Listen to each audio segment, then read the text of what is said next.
তোমাদেরকে আজকে আমি দেখাবো হচ্ছে নিরামিষ আলুর দমের রেসিপি। যার জন্য আমার তো আলু লাগবেই। এখানে আছে 4টে বড় বড় সাইজের আলু, আর এখানে আছে হচ্ছে 2টো বড় বড় টমেটো,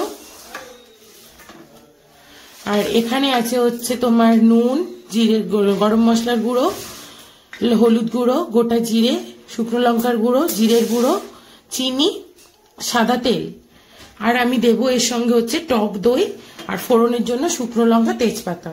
তো সবার প্রথমে আমি আলুগুলোকে ভেজে নেব।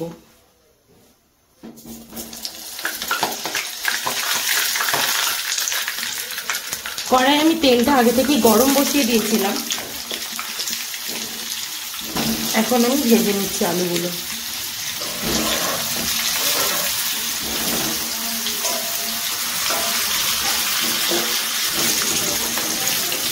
আলুগুলো একদম লাল লাল করে ভেজে তুলে নেব। দেখো আমার আলুগুলো একদম লাল লাল করে ভাজা হয়ে গেছে। এবার আমি এগুলো সব তুলে নেব।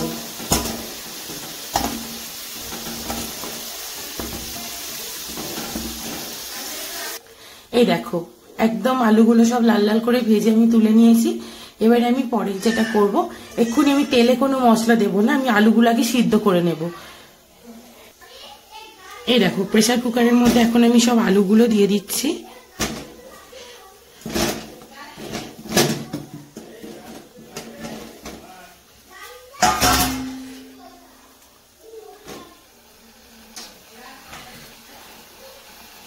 এবারে এর মধ্যে আমি দিয়ে দেবো জল,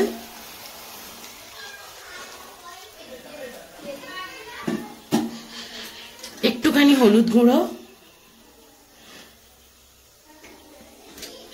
আর একটু নুন। এবারে প্রেসার কুকারে সিটি মারতে আমি 3টে সিটি যাতে হয় সেরকম ভাবে দিয়ে দেবো। 3টে সিটি হোক, তারপরে তোমাদের দেখাচ্ছি। আলুর দম করতে যা যা লাগবে, ওই আলু ভাজার তেলটাই আমি একটু কমিয়ে নিয়েছি, অতটা তেল আমার লাগবে না বলে। এখন এটা একটু গরম হোক, এর মধ্যে আমি দেবো হচ্ছে 2টো শুকনো লঙ্কা, আর একটা তেজপাতা। এগুলো একটু লাল লাল হোক, তারপরে আমি এর মধ্যে জিরে। দেখো আমার লঙ্কা আর তেজপাতাটা অনেকটা হয়ে গেছে। এখন আমি এর মধ্যে দেবো হচ্ছে একটু গোটা জিরে, বেশি না, অল্পই। জিরেটা একটু হয়ে গেলে এখন আমি এর মধ্যে দেবো হচ্ছে কেটে রাখা টমেটো। এটা হয়ে গেছে, এখন আমি এর মধ্যে টমেটোটা দিয়ে দেবো।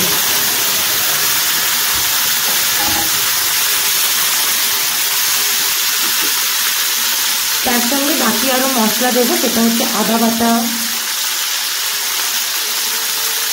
একটু হলুদ গুঁড়ো, একটু লঙ্কার গুঁড়ো, এটা নিজেদের ঝাল অনুযায়ী কতটা আপনারা খাবেন, একটুখানি জিরের গুঁড়ো, আর টক দই। এটা দিয়ে ভালো করে মশলাটা করতে হবে। টক দইয়ের বাটিটা না আমি একটুখানি জল দিয়ে ধুয়ে দিচ্ছি।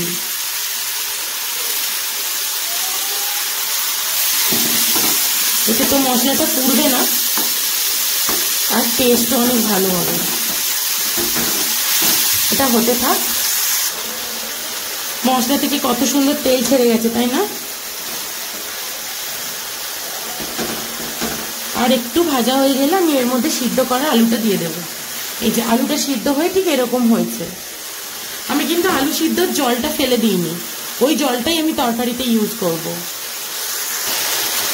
এখন আমার মশলাটা থেকে পুরোপুরি সুন্দরভাবে তেল ছেড়ে গেছে। এখন আমি এর মধ্যে সিদ্ধ করা আলুগুলো দিয়ে দিচ্ছি। এটা দিয়ে একটু কষবো ভালো করে।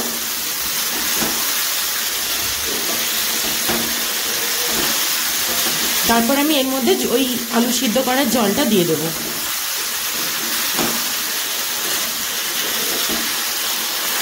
এখন আমি দেবো এর মধ্যে অল্প একটুখানি চিনি, বেশি দেব না।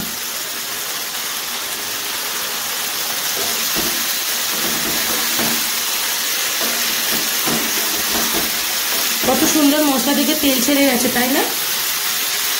এখন আমি এর মধ্যে আলু সিদ্ধ করে রাখা জলটা দিয়ে দেবো।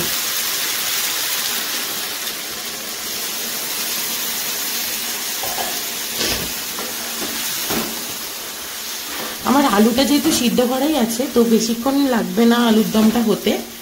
এটা আমি 5 মিনিট মতো ঢাকা দিয়ে দেব।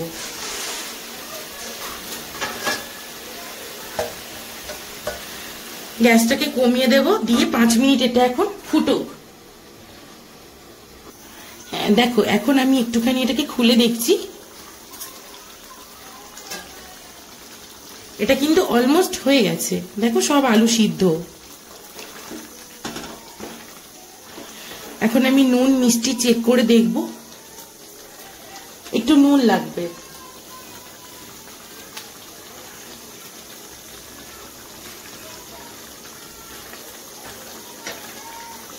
আর দেব হচ্ছে একটু গরম মশলা।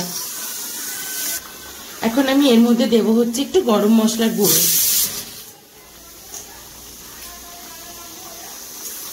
এটা দেখো একদম হয়ে গেছে। এখন আমি এর মধ্যে দেব হচ্ছে একটু ধনেপাতা, দিয়ে এটা মিক্সড করে আমি নামিয়ে দেবো। এটা কিন্তু একদম রেডি।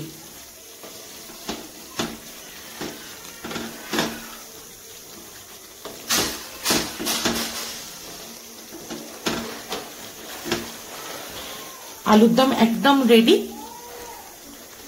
দেখো আমার আলুর দম একদম রেডি। এটা কিন্তু খিচুড়ি, পোলাও, লুচি, পরোটা, রুটি সবের সঙ্গে খুবই ভালো লাগে। খুব সিম্পল ওয়েতে, কোনো স্পেশাল কিচ্ছু এতে দেওয়া নেই। তোমরা অবশ্যই একবার আমার এই আলুর দমটা বাড়িতে ট্রাই করো আর খেয়ে আমাকে জানিও কেমন লেগেছে। আর যদি আমার রান্না তোমাদের ভালো লাগে প্লিজ আমার চ্যানেলটাকে সাবস্ক্রাইব করে দিও। লাইক, কমেন্ট, শেয়ার করতে কিন্তু একদম ভুলো না।